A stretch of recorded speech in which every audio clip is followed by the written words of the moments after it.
솔로몬은 우리의 삶이 의미 있고 행복해지도록 하기 위한 실제적인 교훈들을 우리에게 주고 있는데, 그 실제적인 교훈들을 살피면서 먼저는 지혜를 가지라라는 것을 살펴보았고요. 그리고 우매를 버리라라는 것도 살펴보았습니다.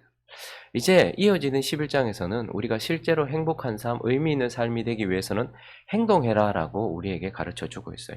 행해라라는 거예요. 우리의 육신도요, 잘 먹고 또 잘 자고 잘 움직여야지만 행복을 느끼는 것처럼 우리의 삶이 진짜 행복하려면 행동해야 된다라고 이렇게 오늘 본문은 우리에게 말해주고 있는데요. 먼저 오늘 본문이 우리의 삶에 있는 두 가지 사실을 명확하게 밝히면서 시작을 해요.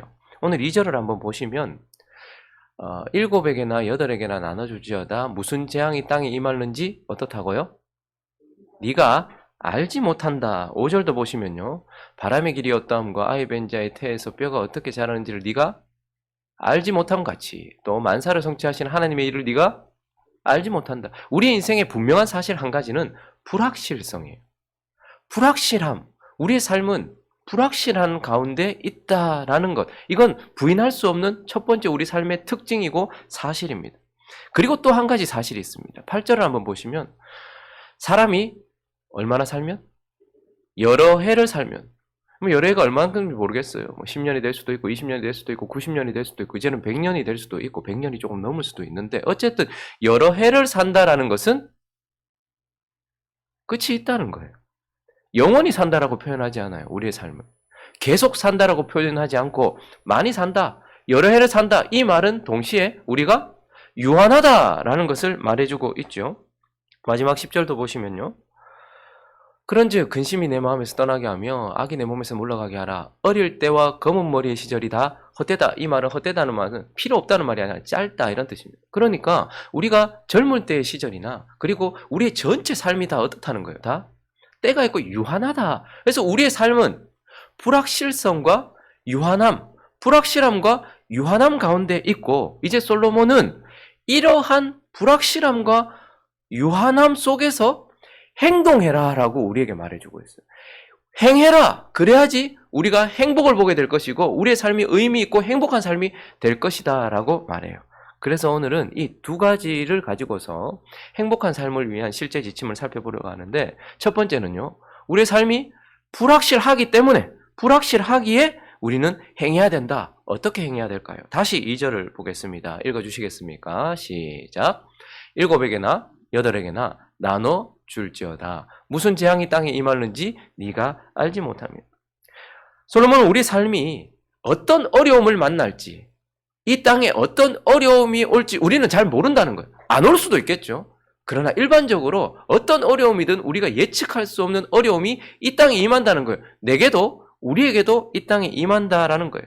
그래서 무슨 일이 일어날지 불확실하다. 확실히 우리는 알지 못한다.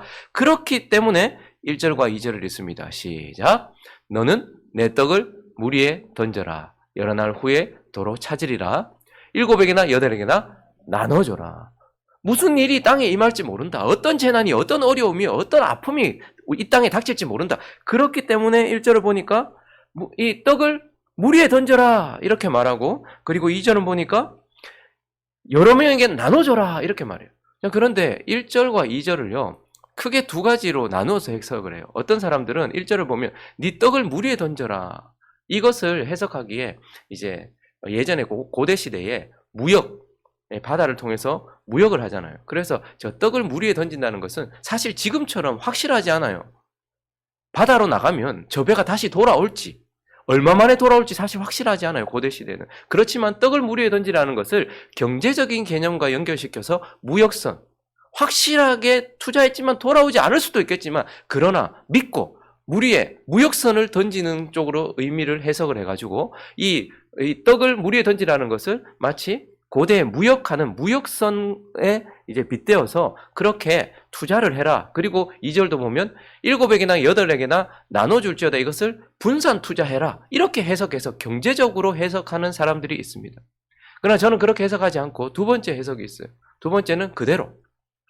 다시 1절을 보시면 떡을 물 위에 던지라라는 것은 실제로 이제 물이 그 예전에 이제 음식이죠.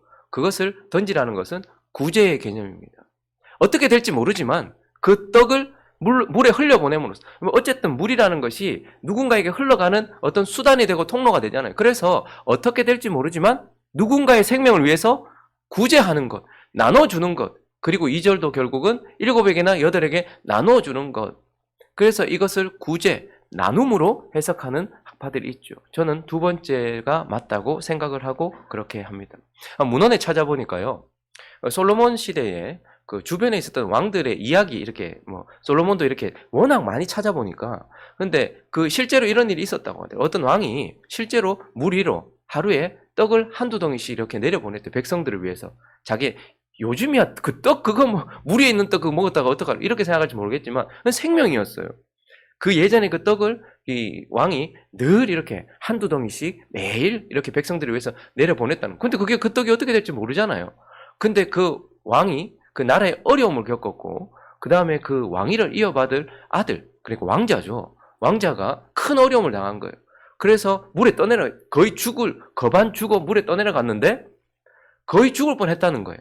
그런데 물 위에서 내려오는 떡을 먹고 그 아들이 생명을 얻고 그렇게 해서 다시 왕궁으로 돌아오고 그 이야기를 왕이 전해 듣고 아 내가 흘려보냈던 떡이 내게로 되돌아왔구나. 그래서 구제가 그리고 누군가를 향한 나눔이 이렇게 중요하구나라는 것을 적어놓은 문헌이 있었다는 거예요.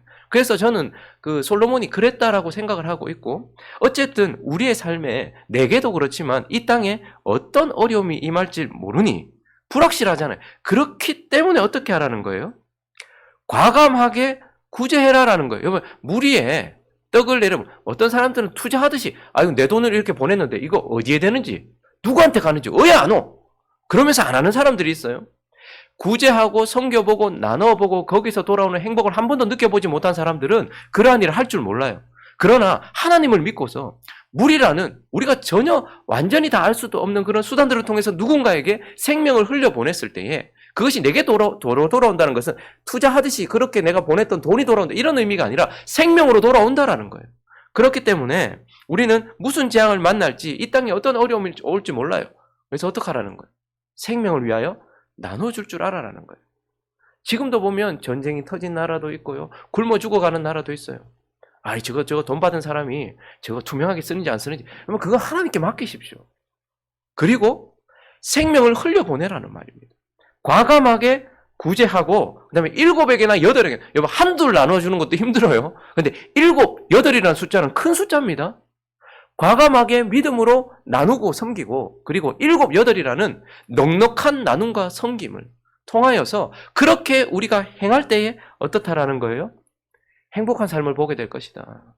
이런 움직임이 있을 때에 이런 행함이 있을 때에 행복한 삶을 보게 될 것이다. 마치 우리 하나님 아버지가 물 위에 떡을 내려보내듯 하늘에서 생명의 떡이신 예수 그리스도를 이 땅에 보내심으로써 지금 저와 여러분이 그 떡 먹고 여기 있는 거거든요. 그러니 우리도 하나님 아버지가 이 땅에 떡을 내려보냈던 것처럼 생명을 구제하는 그 일에 자기 자신을 들여 행동해보라. 그러면 행복한 삶을 보게 될 것이다 라고 말씀하고 있습니다. 그리고 또 보니까요. 3절을 보실까요? 구름에 비가 가득하면 땅에 쏟아지겠죠. 분명히. 아, 저 구름에 비가 가득하다. 그러니까 지금 저것은 태풍이 오고 있는 상태를 보여주고 있어요. 나무가 나무로나 북으로나 쓰러지면 그 쓰러진 곳에 그대로. 그러니까 지금 곧 폭풍우가 몰아칠 것 같아요. 근데 확실한 건 구름에 비가 가득하지만 그 비가 언제 쏟아질지는 모르잖아요. 언제 쏟아질지 모른단 말입니다. 그리고 5절도요.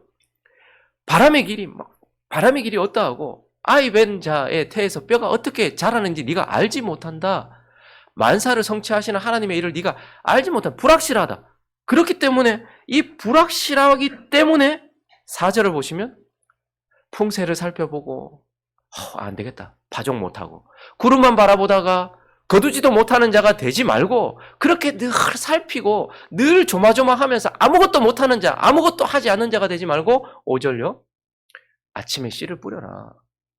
저녁에도 손을 놓지 말아라. 이것이 잘 될지 저것이 잘 될지 혹 둘이 다 잘 될지 알지 못하지 않느냐. 우리는 알지 못하면 아무것도 안 하는 부류가 있고요. 알지 못하기 때문에 어떻다는 거예요. 하나님이 하실 거니까 둘 다 잘 될지도 모르고 하나가 잘 될지도 모르고 그렇기 때문에 오히려 더 아침에 씨를 뿌리고 저녁에 손을 놓죠. 이것은 아무 생각 없이 투자하고 아무 생각 없이 일을 벌리라는 말이 아니라 늘 형세만 살피다가 늘 이것만 저것만 보다가 불안해서 아무것도 하지 않고 행하지 않고 침대에만 누워있고 소파에만 있으면서 좋은 때 올 때까지만 기다리자. 비가 지나가야지. 이러지 말고 아침에 씨를 뿌리고 저녁에도 손을 놓지 않으면서 어떻게 될지 모르니까 열심히 일하라. 선한 청지기가 되어라. 라고 말하는 거예요. 여러분, 저는 예전에 주일 9시쯤에 개그 콘서트, 여러분들은 안 보실 거예요. 안 보셨을 거예요. 여러분 TV는 안 보고 맨날 기도하고 말씀만 보시니까. 근데 저는 주일날 보내고 개그 콘서트를 재밌어서라기보다는 그걸 그냥 이렇게 아무 생각 없이 이렇게 보고 있으면 주일을 끝났다, 주일 사역이 끝났다라는 생각도 들고 쉼이 시작된 거예요. 교육자들은 월요일에 쉬잖아요. 그래서 주일 저녁에 개그 콘서트가 끝날 때마다 늘 똑같은 음악이 나가요. 빠밤빰. 여러분들 모르실 거예요. 여러분들은 말씀과 기도만 하시니까. 근데 그 음악을 들으면 이제 나는 쉼이 시작된다. 이런 생각이 있었거든요. 그런데 개그 콘서트도 폐지됐어요. 우차사도 폐지됐어요. 그러니까 개그맨들이 자기 무대를 잃었잖아요. 전부 다 절망에 빠져있어요. 그러니까 언제 다시 프로그램을 시작하지? SBS나 KBS에서 언제 이런 개그 무대를 열어주지? 이것만 바라보고 있었던 개그맨들도 있었지만 이게 닫히니까 또 다른 무대를 자기가 생각하면서 움직여 본 거예요. 잘 될지 안 될지 모르지만 그래서 유튜브라는 채널을 통해서 개인 방송을 시작하는 사람들도 있었고요. 어떻게든지 대학로 무대에 가서 또 개그를 하는 사람들, 그런 것이 좋다 나쁘다라는 얘기가 아니라 지금 이게 어떻게 될지 모르니까 가만히 아무것도 안 한 사람들이 있어요. 근데 오히려 그때 TV에서는 인기를 끌지 못했던 그런 사람들이 자기 개인 방송을 하면서 또 여러 명을 재밌게 해주고 하면서 더 좋은 일을 만나게 되고 더 성공. 흔한 남매 같은 사람들 있잖아요. 원래 개콘 할 때 그분들은 그렇게 유명한 그런 개그맨들이 아니었어요. 근데 걔네들 요즘에 어린애들 보십시오. 구독자가 200만 명이 넘었어요. 그렇게 될 줄 누가 알았겠습니까? 아무것도 하지 않으면 행복을 보지 못합니다. 그러나 불확실하기에 그렇기 때문에 내가 할 수 있는 일을 최선을 다해서 할 때에 행복해질 것이다 라고 말하면서 불확실함 앞에서 어떻게 하라는 거예요? 나눠주고 구제하고 넉넉하게 과감하게 하나님을 믿고서 구제하고 행동해라. 그리고 어떤 일이든 할 수 있는 일을 행해라 라고 말하면서 그래야 행복을 본다. 이렇게 말하고 있어요. 코로나 터졌습니다. 교회가 문을 다 닫았어요. 그러다가 문을 열었는데 30%가 다 떨어져 나갔네요. 더 좋은 시대 오겠지. 그러고서 있으면 뭘 하겠습니까? 이것도 하나님의 뜻이라면 하고 저것도 하나님의 뜻이라면 하고 사업도 그렇고 너에게 주어진 그 일을 해라. 그래야 행복하다라고 말씀하십니다. 그리고 또 하나는요. 우리의 삶이 유한하기 때문에 우리는 또 어떻게 행해야 될까요? 8절을 보시면 우리가 읽었지만 사람이 여러 해를 산대요. 근데 영원히 살거나 길게 살진 않은 육신의 삶은 끝이 있다라는 거예요. 그리고 그 가운데는 많은 또 날들이 어둠을 볼 것이다. 캄캄함을 볼 것이다. 그러한 날들이 있을 것이다. 그래서 우리의 삶은 유한하다. 그렇기 때문에 어떡하라는 거예요? 어차피 곧 살다 죽을 거 그냥 하루하루 그냥 뭐 한다고 의미 있나? 그게 아니라 9절 읽어볼까요? 시작. 청년이여 내 어린 때를 즐거워하며 내 청년의 날들을 마음에 기뻐하여 마음에 원하는 길들과 내 눈이 보는 대로 행해라. 여러분 여기서 청년이여 하니까 나는 상관없다 지금 이렇게 생각하시는 분들 많아요. 근데 저기에 청년이라는 단어는 젊은이 20, 30, 40대 이런 젊은이들만 이야기하는 것이 아니고 죽음을 앞둔 노령자, 늙어 죽음을 향해 지금 죽음이 임박한 사람, 그러한 사람을 제외한 모든 사람을 청년이라고 말해요. 즉 생명이 있는 자, 생명으로 활동하는 자, 그러한 모든 자들을 청년이라고 얘기하니 권사님 여기서 말하는 청년 안에 들어가십니까? 안 들어가십니까? 들어가요. 집사님 들어가십니까? 안 들어가십니까? 들어가요. 우리가 다 생명을 가지고 있기에 청년의 때에 그래서 어떻게 하라는 거예요? 네 어린 때를 즐거워하며 생명이 있는 동안 네 청년의 날들을 마음에 기뻐하여. 그래서 이것을 다시 한번 해석을 하면 이렇습니다. 생명 있는 자여 네 생명을 잘 선용하여라. 네 생명의 힘을 즐거워하여라. 네 마음이 원하는 대로 따라가 보아라. 좋아 보이는 것이 있으면 그것도 추구해 보아라. 그러니 어떻게 하는 거예요? 우린 유한해요. 그렇기 때문에 아이고 뭐 짧은 인생 사는 거 뭐 그냥 막 살자. 이게 아니라 유한하기 때문에 더더욱 소중한 거예요. 우리가 이 땅에서 사는 90년, 뭐 80년, 70년은 영원이라는 시간에 비하면 아주 짧지만 그러나 이 땅에서 삶은 정말 특별한 것입니다. 그러니 즐거움으로 살아라, 기쁨으로 살아라 라고 말하고 있어요. 그렇지만 9절 후반부를 잊으면 안 되겠죠. 그러나 하나님이 이 모든 일로 말미암아 너를 심판하실 줄을 알라. 10절도요. 그런즉 근심이 네 마음에서 떠나가게 하며 악이 네 몸에서 물러가게 하라. 이렇게 말하고 있죠. 그러니 너희는 기쁨으로 행동해라. 뭐든 기쁨으로 행동하고 합당하다 생각하면 해보고 추구해봐라. 그리고 또 하나님께 합당하게 행해라. 하나님은 계수하시는 분이다. 그러니까 하나님께 합당하게, 정결하게, 즐겁게 그렇게 살아라라고 말하면서 어떻게 하라는 거예요? 움직이라는 거예요. 움직여라. 행동해라. 여러분 우울증에 빠지시거나 또한 공황장애나 이런 어려움들이 있거나 이런 하시는 분들이 보면 점점 행동하지 않아요. 몸이 그렇게 만들죠. 그런데 움직여 봐야지, 햇볕 가운데서 빛 가운데서 움직여 봐야지 몸도 생기를 찾아요. 우리의 삶도 마찬가지입니다. 우리의 햇볕 대신에 하나님 아래에서 그 하나님의 은총과 은혜와 그 모든 축복들을 받으면서 계속 움직이라는 거예요. 그렇게 행할 때에 행복을 얻을 것이다 라고 말씀하고 있는 것입니다. 말씀을 정리하겠습니다. 불확실함, 유한함 이런 단어는 우리에게 부정적으로 느껴지죠. 그러나 이걸 뒤집어서 믿음으로 한번 생각해 보십시오. 이 나라를 다시 한번 곰곰이 묵상해 보십시오. 내게 불확실하다라는 것은 결국 하나님이 주관하신다라는 뜻이에요. 하나님께 달려있다라는 뜻이에요. 내게는 불확실하지만 나는 지금 무리로 이거 흘려보내면 이거 누구한테 갈지, 그리고 내가 지금 이거 8에게 나눠줬는데 이게 진짜 효력이 있을지 나는 불확실해요. 그렇지만 이 말을 뒤집어서 보면 하나님께 달려있다라는 말이에요. 그리고 유한함이라는 것은 결국 하나님이 계수하신다는 뜻이에요. 끝에 어떻게 살았는지를 보신다라는 뜻이라는 말입니다. 그렇기 때문에 우리는 이 단어가 믿음으로 바라보면 참으로 은혜로운 단어라는 거예요. 불확실함, 이것은 하나님께 달려있다. 유한함, 이것은 하나님이 언젠가 내 삶을 계수하신다, 돌아보신다, 이런 뜻이기 때문에 은혜로운 거예요. 그러므로 우리는 행복을 위해서 어떻게 해요?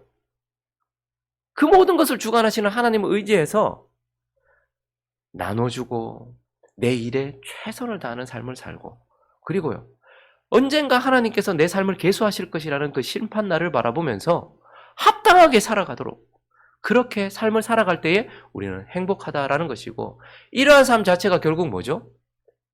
하나님이 우리에게 주신 큰 계명, 새 계명을 이루는 길이에요. 과감하게 넉넉하게 나눠주는 것 뭐죠? 이웃사랑이에요. 그리고요 어때야 될지 모르기 때문에 열심히 자기 일에 순종하는 건 뭐죠? 선한 청직이에요. 그리고요 하나님을 의식하고 살아가는 것, 하나님을 경외하고 하나님을 사랑하는 거예요. 그러니까 하나님 사랑, 이웃 사랑, 선한 청직의 삶, 이것이 우리에게 주어진 행복한 삶이다. 갑자기 왜 이렇게 목이 행복한 삶이다 이렇게 말씀하고 있는 것입니다. 그러므로 하나님 앞에 행복을 위하여 행동하는 저와 여러분 되어서 실제로 행복을 보고 하나님이 우리에게 주신 계명을 지켜나가는 저와 여러분 되시기를 예수 그리스도 이름으로 축원합니다.